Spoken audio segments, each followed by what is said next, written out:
here, Lombard Street, you're going to be able to catch a glimpse of one of our most famous, iconic landmarks, and that is, ladies and gentlemen, the famous crookedest street in the world, Lombard Street, ladies and gentlemen. Right up the street here to our right, Lombard Street, there it is, ladies and gentlemen, the crookedest street in the world. 8 hairpin turns in one short city block. Now the pile and high cable cars actually stop right at the very top of that hill. Unfortunately, this is the closest that we get to this, to the crookedest street in the world on this particular tour, but let me tell you how you can get a little bit closer to it. And ride the cable cars at the same time. Now, a cable car, ladies and gentlemen, costs $5 for one person to ride it one time, one direction. Once you pay your $5 and you get on and get back on again, you're done. You want to get back on it again to reverse directions or continue your ride after you've done taking pictures or whatever you've gotten off for, then you've got to pay another $5. 2 rides, $10. San Francisco, because the cable cars, as the F line, are part of the public transit system, San Francisco offers an all-day transit pass for just $11, ladies and gentlemen. That is only $1 more than what it costs you to take 2 cable car rides. How do you like that? I was actually able to perform that high-level mathematical calculation without the use of a calculator, while talking on the microphone here and driving this motorized vehicle all at the same time. Good. Are you impressed? Yes. I only had to take off one shoe in order to do that. Anyway, if you buy that all-day pass, which you can do at any cable car line or anywhere that they sell transit tickets, this is how you can ride the cable cars and see the crookedest street in the world too. You hop on the Powell cable car down there by Hyde Park. You ride up to the top of the crookedest street in the world, you get off. You bought that ticket now, that all-day pass. You walk down, you take all the pictures you want. When you're all done, you can walk back up and hop back on the Powell Hyde, or you can walk down to where we were and hop on this Powell Mason cable car. At that particular point, you can continue on your way across town. You can get all the way over to the Union Square area. And then if you wanted to turn around and head back to San Francisco, again, you could do the same thing. It's all included in that $11 pass.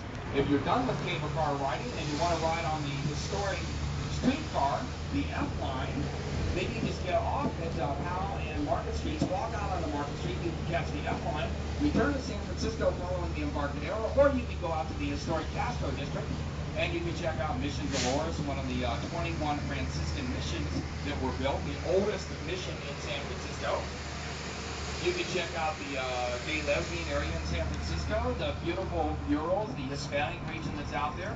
One of our oldest theaters, the Castro Theater, is out in the Castro District. So you can do all of that, and again, all with that same $11. If you want to go somewhere like the Golden Gate Bridge, the Golden Gate Park, Haight-Ashbury, or other parts of the Presidio of San Francisco that the cable cars or the streetcars do not go to, again, you just waive that $11 all-day pass, and you can do that. Again, no additional cost. Pretty good deal, huh?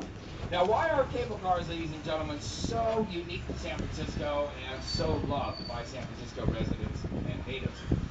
Back in the 1850s and 1860s, right after the gold rush, the only form of public transportation we had here in San Francisco were wagons drawn by teams of horses.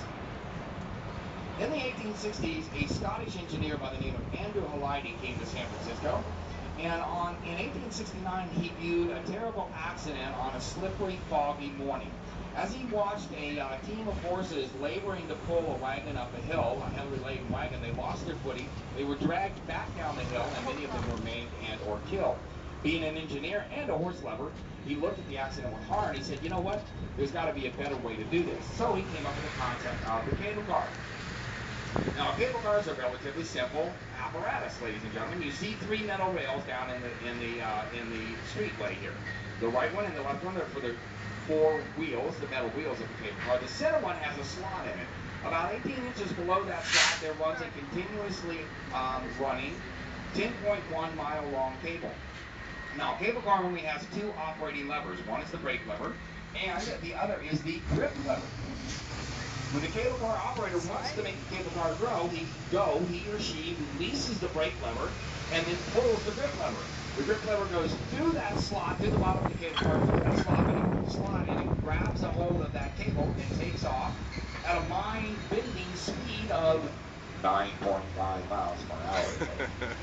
Not real fast. No, it's not real fast. But I can tell you, it's extremely safe and extremely reliable. That was a nice 4 spot. years later, in 1853, in August of 1853, the cable car system opened up in San Francisco. At one point, we had as many as 20 different lines.